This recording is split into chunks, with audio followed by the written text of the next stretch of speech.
Magandang araw mga ka-BMW. For today's video, i-share ko po yung basic techniques kung paano po mapapadali ang atin pong pag-a-apply ng PVC cement dun po sa ating pong mga PVC.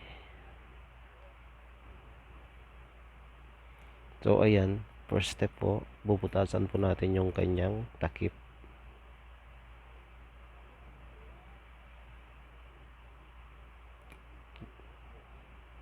Gagamit din po tayo ng bolt na saktong-sakto lang po yung taas dun po sa lata po ng ating pong PVC cement.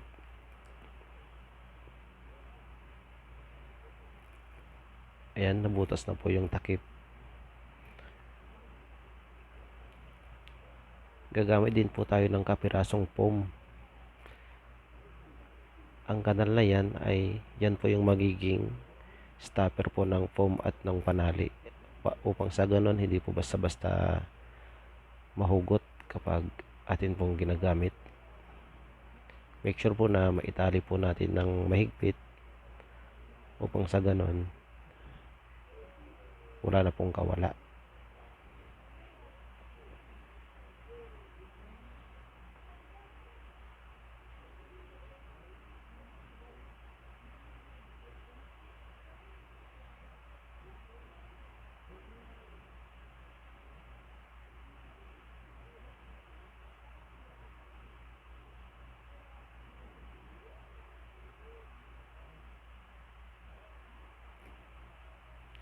Guguntingin po natin yung excess po niya na tali para mas maganda po tignan. Hindi rin po nakakasagabal sa atin pong paggawa. So ayan, kukunin po natin yung kanyang takip at yung bolt sa bandang ibaba.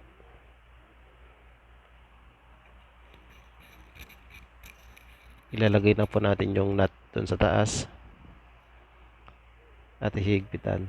Make sure po na mahigpit po yung pagkakalagay ng mga nut upang sa ganon hindi po basta-basta luluwag o di naman kaya hindi po sisingaw yung espiritu po ng atin pong PVC cement. Dapat mahigpit po siya ng mahigpit. So ayan, nahigpitan na po natin. Ititest na po natin sa atin pong PVC pipe. Kung mapapansin nyo po, napakadali na lang po mag-apply. Mapapadali na po dito ang atin pong mga trabaho sa pag-apply po ng PVC pipe, PVC cement. So ayan, all goods na po. Thank you.